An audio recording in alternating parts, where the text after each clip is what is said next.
नमस्कार विद्यार्थी मित्रांनो, आपण प्रकरण क्रमांक 5 मधील शेवटचा घटक अभ्यासत आहोत आणि तो म्हणजे उद्योगांचे वर्गीकरण. या अगोदर आपण उद्योगातील वर्गीकरणाच्या प्रकारांपैकी कच्च्या मालाच्या स्रोतानुसार केलेलं उद्योगांचं वर्गीकरण, त्याचबरोबर भांडवल गुंतवणुकीनुसार केलेलं उद्योगांचं वर्गीकरण आणि उत्पादनावर आधारित वर्गीकरणाचा प्रकार आपण यापूर्वी अभ्यासलेला आहे.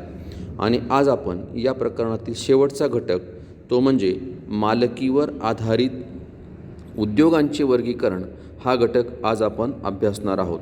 तर मालकीवर आधारित वर्गीकरण याचा अर्थ काय की उद्योगांची मालकी ही कोणाकडे आहे यावर आधारित हा उद्योगांचा वर्गीकरणाचा प्रकार आपल्याला सांगता येईल.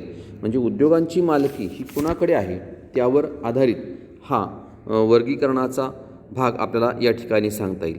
त्यात पहिला प्रकार जो आहे तर तो म्हणजे सार्वजनिक क्षेत्र.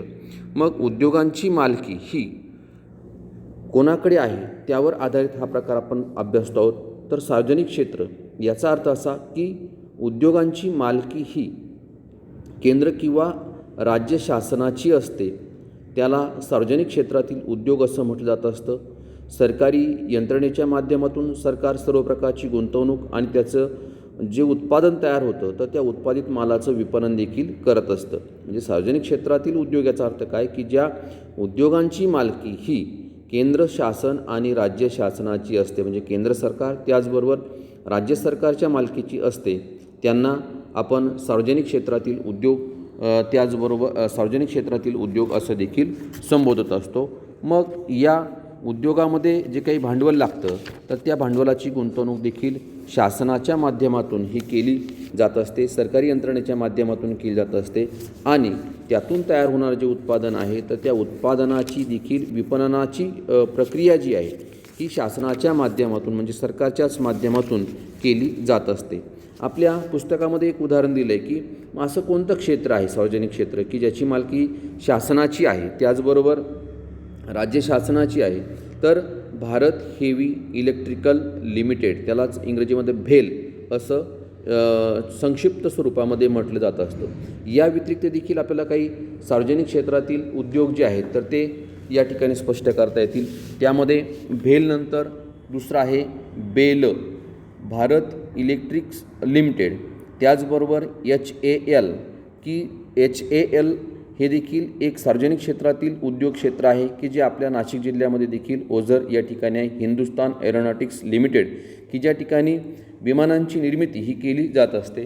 त्याचबरोबर आणखीन एक क्षेत्र आपण बघूया ते म्हणजे ONGC oil and natural gas corporation, नंतर NTPC, त्याचबरोबर NTC, नंतर SAL साल आणि गेल GAIL हे सर्व क्षेत्र जे आहे हे क्षेत्र सार्वजनिक क्षेत्रातील उद्योग म्हणून आपल्याला सांगता येईल की ज्यांची मालकी ही राज्य शासन त्याचबरोबर केंद्र शासनाची आहे आणि सरकारी यंत्रणेच्या माध्यमातून सरकार सर्व प्रकारची गुंतवणूक आणि उत्पादित मालाचं विपणन करत असतं. तर हे सगळे उदाहरणं आपल्याला या अनुषंगाने स्पष्ट करता येतील. जर आपल्याला विचारलं गेलं की सार्वजनिक क्षेत्रातील उद्योगांची नावे सांगा तर आपल्याला ही नावं सांगता आली पाहिजे.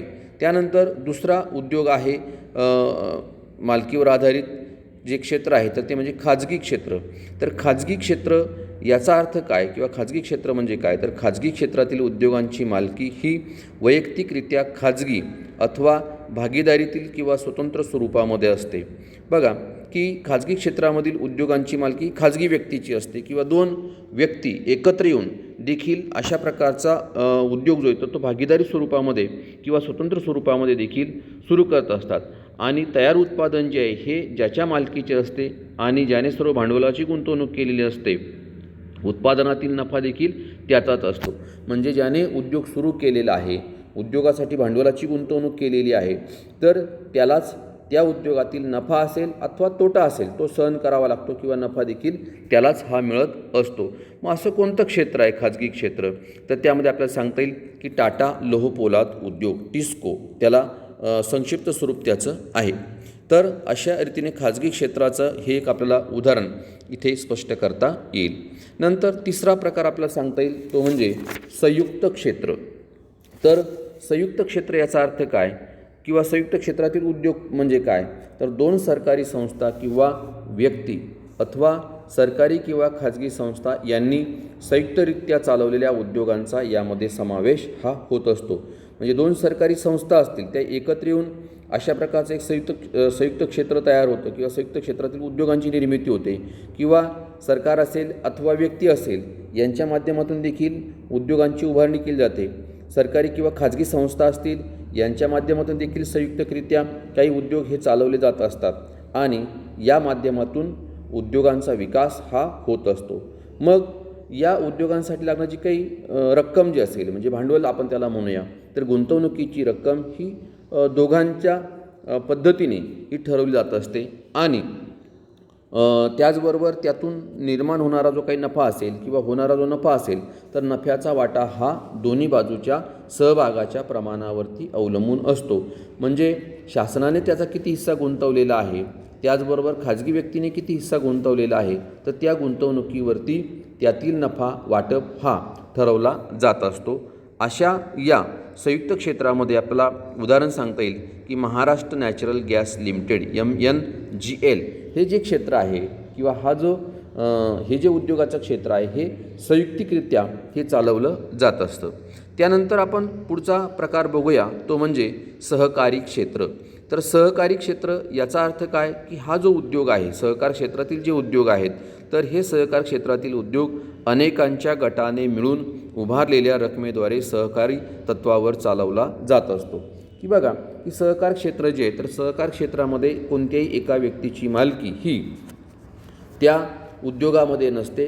तर आपण मगाशी बघितलं की खाजगी क्षेत्राच्या अगदी अपोजिट हा उद्योगाचा प्रकार आपल्याला सांगता येईल की या उद्योगामध्ये प्रामुख्याने अनेक लोक एकत्र येतात आणि त्यांचं भागभांडवल त्याच्यामध्ये गुंतवलं जात असतं आणि त्या आधारे हा उद्योग जो आहे तर हा उद्योग सहकार तत्वावरती चालवला जात असतो. मग अशा या सहकारी संस्थेच्या सर्व सदस्यांमध्ये उद्योगात झालेला नफा असेल अथवा तोटा असेल तो विभागला जात असतो. म्हणजे प्रत्येक व्यक्तीने किती रक्कम गुंतवलेली आहे तर त्या गुंतवणुकीवरती त्यांना त्या उद्योगामध्ये झालेला नफा देखील वाटप केला जात असतो किंवा तोटा देखील सहन करावा लागत असतो. आपल्या महाराष्ट्र राज्यामध्ये सहकार क्षेत्राचा मोठ्या प्रमाणामध्ये विकास हा झालेला आहे. प्रामुख्याने आपल्या महाराष्ट्रामध्ये साखर उद्योग जे आहे हे साखर उद्योग निर्माण होण्याच्या पाठीमागे सहकार क्षेत्र हे मोठ्या प्रमाणामध्ये आहे किंवा सहकार क्षेत्राच्या माध्यमातून साखर कारखान्यांची निर्मिती झालेली आहे. त्याचबरोबर अनेक दूध संघ जे दुग्धोत्पादन देखील हे सहकार माध्यमातून चालवलं जात असतं. दुधावरती प्रक्रिया करणारे उद्योग देखील आपल्याला सांगता येतील. त्याचबरोबर वस्त्रोद्योग, ज्या प्रदेशामध्ये कापसाच्या पिकाचं उत्पादन होतं अशा या प्रदेशामध्ये वस्त्रोद्योग देखील चालतात. तर असे हे काही आपल्या महाराष्ट्रामधील काही सहकार क्षेत्रातील उद्योगांविषयीची माहिती आपल्याला सांगता येईल. तर हे काही उद्योग आपण इथे अभ्यासलेले आहेत. या व्यतिरिक्त देखील तुम्हाला अनेक सहकार क्षेत्रातील उद्योग देखील शोधता येतील. तुमच्या गावामधील असणारी विविध कार्यकारी सेवा सहकारी सोसायटी जी आहे ती देखील सहकार क्षेत्राचं उदाहरण आपल्याला सांगता येईल. आपल्या देशाच्या बाबतीमध्ये एक चांगलं उदाहरण आपण बघूया, ते म्हणजे अमूल. तर अमूल हे देखील दुग्धोत्पादनाच्या बाबतीमध्ये एक अग्रेसर अशा प्रकारचं सहकार क्षेत्रातील क्षेत्र किंवा उद्योग आपण त्याला संबोधूया. तर हा देखील एक भाग या सहकार क्षेत्राच्या माध्यमातून आपल्याला सांगता येईल. आणि त्यानंतर शेवटचा घटक आपण बघूया, तो म्हणजे बहुराष्ट्रीय उद्योग. तर बहुराष्ट्रीय उद्योग याचा अर्थ काय किंवा बहुराष्ट्रीय उद्योग म्हणजे काय, तर खाजगी किंवा सार्वजनिक उद्योगाचं जे क्षेत्र जे आहे तर हे क्षेत्र जेव्हा एका देशापुरतं मर्यादित राहत नाही तर त्या देशाच्या सीमारेषांच्या बाहेर त्या उद्योगांचा विकास होतो. म्हणजे त्या देशाच्या बाहेर त्या उद्योगांचं क्षेत्र विस्तारतं.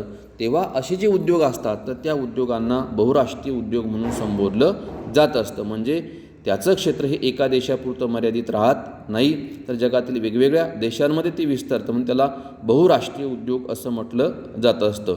तर अशा या उद्योगांची नोंदणी जी आहे ज्या देशात झालेली असते तेथे त्याचं मुख्यालय असतं. म्हणजे त्या देशामध्ये ज्या उद्योगाची नोंदणी झालेली आहे तर तेथे त्या कंपनीचं मुख्यालय असतं आणि तिचा विस्तार मात्र जगातील वेगवेगळ्या देशांमध्ये झालेला असतो. त्याचं एक उदाहरण आपण बघूया की खाजगी क्षेत्रामधील असणारे हिंदुस्तान लिव्हर निगम लिमिटेड जे आहे तर याचं मुख्यालय जे आहे तर ती युनायटेड किंगडम म्हणजे ग्रेट ब्रिटनमध्ये आहे आणि त्याचं मुख्यालय हे लंडन या शहरामध्ये आहे. म्हणजे युनायटेड किंगडम किंवा ग्रेट ब्रिटन आपण ज्या देशाला म्हणूया, तर या देशातील लंडन शहरामध्ये या हिंदुस्तान लिव्हर निगम लिमिटेड या कंपनीचं मुख्यालय आहे. आणि त्याचबरोबर सार्वजनिक क्षेत्रातील उद्योगाच्या बाबतीत जर सांगायचं ठरलं तर सार्वजनिक क्षेत्रातील तेल आणि नैसर्गिक वायू उत्पादन निगम, मगाशी आपण उदाहरण बघितलं की ONGC oil and natural gas corporation याचं जे मुख्यालय आहे तर ते मुख्यालय आपल्या भारतातील डेहराडून येथे आहे. तर अशा रीतीने आपल्याला बहुराष्ट्रीय उद्योग हे काही फक्त खाजगी क्षेत्रापुरते मर्यादित राहत नाही, तर ते सार्वजनिक क्षेत्रातील देखील असू शकतात. मग असे उद्योग हे देशाच्या बाहेर का उभारले जातात किंवा देशाच्या बाहेर देखील त्यांचा विस्तार का होतो, तर प्रामुख्याने स्वस्त मजूर पुरवठा हा देखील भाग त्याच्या पाठीमागे आहे. की ज्या देशामध्ये लोकसंख्या जास्त आहे अशा देशामध्ये हे उद्योग जर स्थापन जर केले तर त्या देशातील लोकांना रोजगाराची निर्मिती देखील होते.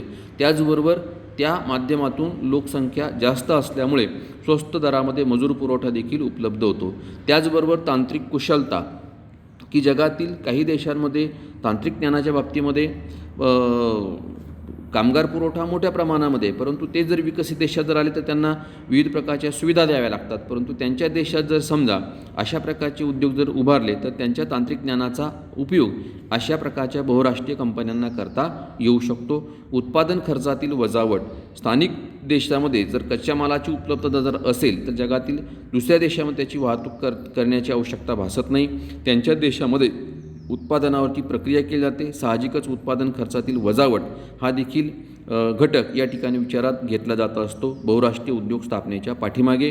आणि शेवटचा मुद्दा सांगता येईल की बाजारपेठेची उपलब्धता. उदाहरणार्थ भारत, चीनसारखे जे जास्त लोकसंख्येचे जे देश आहेत अशा देशांमध्ये अशा प्रकारच्या बहुराष्ट्रीय उद्योगांची स्थापना झाल्यामुळे तेथील लोकांना रोजगाराची उपलब्धता झाली. जे कुशल मजूर आहेत तर त्यांना देखील रोजगार उपलब्ध झाला. देशातील कच्च्या मालाला बाजारपेठ उपलब्ध झाली आणि तयार झालेला जो काही माल असेल तर तो तयार झालेला माल हा बाजारपेठेमध्ये विक्रीसाठी उपलब्ध देखील करून देता आला. म्हणजे हक्काची बाजारपेठ देखील या जास्त लोकसंख्येच्या देशांमध्ये आहे. त्या उत्पादनाला मागणी देखील आहे आणि म्हणून अशा प्रकारचे हे जे उद्योग आहेत तर ते उद्योग स्थापनेच्या पाठीमागचे हे काही कारणं आपल्याला या ठिकाणी स्पष्ट करता येतील. आणि याच प्रकरणामधील शेवटचा भाग जो आहे तर तो म्हणजे पहा बरे जमते का. तर तुम्हाला 2 प्रश्न इथे विचारलेले आहेत की खालील बोधचिन्हाबाबत माहिती शोधा आणि एक परिच्छेद तुमच्या शब्दात लिहा. बघा की इथं तुम्हाला दिलेलं आहे 3 बोधचिन्ह दिलेले आहेत. त्याच्या बाबतीत तुम्हाला माहिती शोधायची आहे. स्टार्टअप इंडिया, त्याचबरोबर डिजिटल इंडिया आणि मेक इन इंडिया असे 3 बोधचिन्ह तुम्हाला इथं दिलेले आहेत. आणि अशा या वर्गीकरणावर आधारित उद्योगांची किमान 2 उदाहरणं जी आहेत तर ती तुम्हाला भारतीय उदाहरण तुम्हाला शोधायचे आहेत. ती तुमच्या वहीत लिहायची आहे आणि त्याच्या संदर्भामध्ये एखादा परिच्छेद देखील तुम्हाला इथं लिहायचा आहे. तर तुम्ही वर्तमानपत्रांमध्ये, पेपरमध्ये, आपलं TV वरती देखील startup India, digital India, make in India याच्या संदर्भामध्ये अनेक जाहिराती या पाहत असतात आणि त्या अनुषंगाने ते कोणत्या क्षेत्रातील उद्योग आहे हे देखील तुम्हाला त्यावरून स्पष्ट करता येईल. म्हणून तुम्ही त्याची 2-2 उदाहरणं शोधायची, आपल्या वहीमध्ये लिहायची आहेत आणि एक परिच्छेद देखील त्या संदर्भामध्ये तयार करायचा आहे. तर याच्या संदर्भामध्ये स्टार्टअप इंडियाच्या संदर्भामध्ये काही लघु उद्योजक जे असतात तर त्यांना शासनाकडून कर्ज देखील उपलब्ध होत असतं आणि त्यांना स्वतःचा रोजगार हा निर्माण करता येऊ शकतो. डिजिटल इंडियाच्या बाबतीमध्ये आपण जे ऑनलाईन सर्व प्रकारची कामं जे करतो आहोत तर ते सगळं डिजिटल इंडियाच्या बाबतीमध्ये आपल्याला सांगता येईल. तुम्ही शेतकऱ्याची मुलं आहात, तुम्हाला घर बसल्या देखील तुमच्या शेतीचा उतारा ऑनलाईन पाहता येऊ शकतो. हे कशाचं उदाहरण आहे तर हे डिजिटल इंडियाचं उदाहरण आहे. किंवा तुमच्या फोनवरून तुम्ही दुसऱ्या व्यक्तीला पैसे ट्रान्सफर करतात, हे देखील डिजिटल इंडियाचं उदाहरण आहे. मेक इन इंडिया म्हणजे आपल्या मेक इन इंडिया याचाच अर्थ पूर्वीचा मेड इन इंडिया म्हणजे भारतातील जी काही उत्पादनं आहेत तर ती उत्पादनं आपल्या देशामध्येच तयार झाली, वापरली गेली पाहिजे आणि आपण स्वदेशीचा वापर केला पाहिजे. स्वदेशीच्या उत्पादनाच्या वापरावरती आपण भर दिला गेला पाहिजे. ही या अनुषंगाने ही काही उदाहरणं मी तुम्हाला सांगितलेली आहेत तर त्याची उदाहरणं तुम्हाला शोधायची आहेत. तर आपण या ठिकाणी आज थांबूया आणि येथे आपलं प्रकरण क्रमांक 5 जे हे पूर्ण झालेलं आहे. या अगोदर मी तुम्हाला या प्रकरणावर आधारित काही नोट्स देखील दिलेल्या होत्या त्या अजून काही नोट्स असतील त्या देखील मी देईल, आपण त्या आपल्या वहीमध्ये लिहून घ्यायच्या आहे. इथं आपण थांबू. थँक्यू. धन्यवाद.